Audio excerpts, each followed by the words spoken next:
Imagine saving every penny for 4 years, skipping meals, working double shifts, all so you can watch your country play at the World Cup, the one tournament that's supposed to belong to everyone. Now, imagine finally checking ticket prices and seeing $300 for a group stage match, $1,000 for a knockout game, hotel rooms at $250 a night, flights zigzagging across 3 countries, and then the final blow. Your country is on a travel restriction list. Many fans from Latin America, Africa, and the Middle East are living this nightmare right now. And FIFA? They're calling it the most inclusive World Cup ever. The German politician Jürgen Hart has raised the idea of a potential World Cup boycott in a German newspaper. Stories like this should be impossible. The World Cup is supposed to be the one sporting event where it doesn't matter if you're rich or poor, powerful or powerless.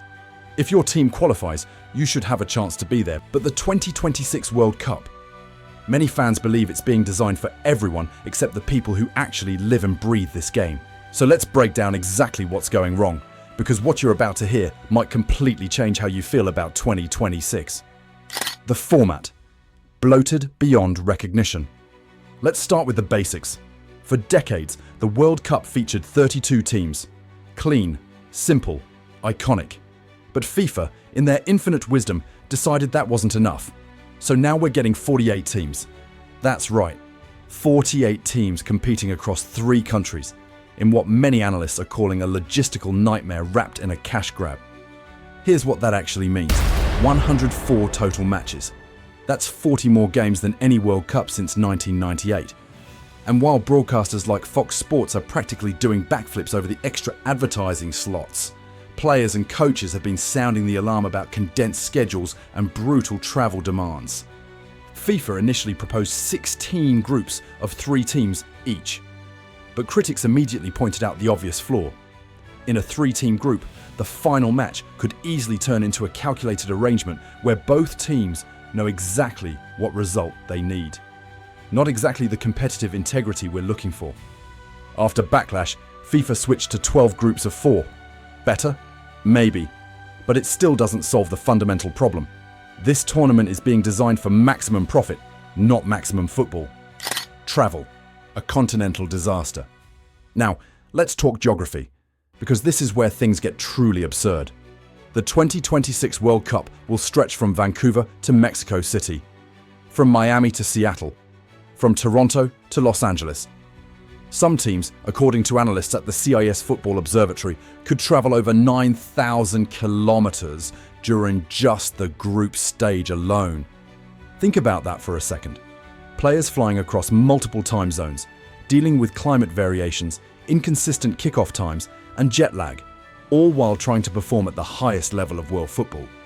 Sports science experts have repeatedly warned that this kind of travel schedule increases fatigue and injury risk. But here's the thing, FIFA doesn't seem to care, because the spectacle matters more than the sport. And it's not just the players who suffer, it's the fans too. Imagine you're a supporter from England. You manage to scrape together enough money for tickets and flights. You land in New York for your team's first match. Then you find out the second match is in Los Angeles. That's a 6-hour flight across the country. Oh, and the third match? That's in Mexico City. Hope you packed your passport and your credit card, because this World Cup is about to become the most expensive vacation you never wanted. Ticket prices.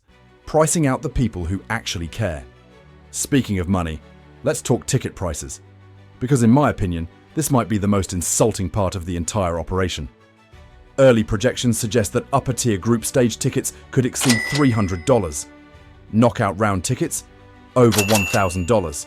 And if you want premium hospitality packages, you're looking at upwards of $10,000. For comparison, at the 2022 World Cup in Qatar, the average ticket was around $100. Premium packages ranged from $1,100 to $4,850. The 2026 prices represent a massive escalation, and many fans believe it's a direct result of applying the American sports business model to a global tournament. Here's the reality. FIFA is prioritizing corporate buyers and wealthy tourists over the working class fan bases that have supported football for generations. The British pubgoers, the Brazilian favelas, the African supporters who travel across continents. These are the people who give the World Cup its soul, and they're being priced out. Critics have also pointed out that accommodation costs in host cities like San Francisco, Seattle, and Boston regularly exceed $250 per night during normal periods. Analysts at The Athletic compiled data showing that prices in major host cities could rise by over 300% during the tournament. So who exactly is this World Cup for? Because it's certainly not for the fans who can't afford a second mortgage just to watch their country play. Hold up, before we dive into the visa chaos and travel headaches, do me a quick favour. If you're one of the real fans who actually care about what this World Cup means for us, not just the billionaires and brands, hit that subscribe button. We're covering every angle of 2026 the mainstream won't touch. Now, let's get into the disaster waiting for all of us. The political circus. Welcome to America. Terms and conditions apply. Now, I'm going to tread carefully here, but we need to talk about the political complications, because they're real and they're serious. FIFA has repeatedly promised that the world is welcome in the United States. But immigration advocacy organizations have raised concerns that visitors from Latin America, Africa, and the Middle East may face stricter entry hurdles compared to previous tournaments. The Trump administration announced a FIFA pass that supposedly allows ticket holders to jump the line for visa interviews. Sounds great, right? Except here's the catch, and I'm quoting a US official here. Your ticket is not a visa. It doesn't guarantee admission to the US. It guarantees you an expedited appointment. Translation: good luck. And let's not forget that certain countries remain on travel ban lists. Fans from Iran, for example, may find themselves unable to attend, even if they have tickets and their team qualifies. FIFA's vague assurances about working with governments feel pretty hollow when real people are being excluded from a supposedly global event. Oh, and let's not forget, Trump himself has reportedly threatened to move matches away from Democratic-run cities he considers dangerous. Because nothing screams the beautiful game quite like relocating matches based on which mayor you happen to like.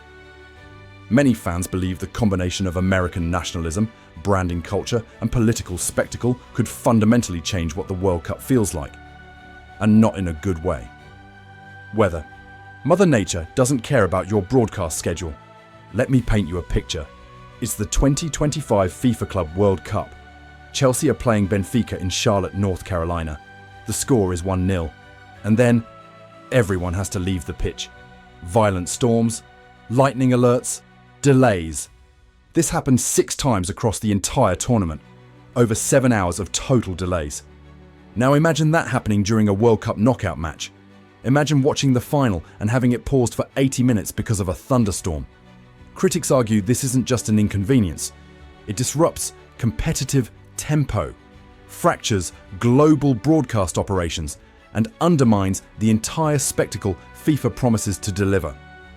A report earlier this year found that 14 of the 16 planned World Cup stadiums exceed what researchers described as safe play thresholds for at least 3 major climate hazards. That includes extreme heat, heavy rainfall, and flooding. The last time the US hosted a World Cup, in 1994, it was one of the hottest tournaments on record. Temperatures during some matches exceeded 40 degrees Celsius. Players suffered heat exhaustion. Water breaks became mandatory.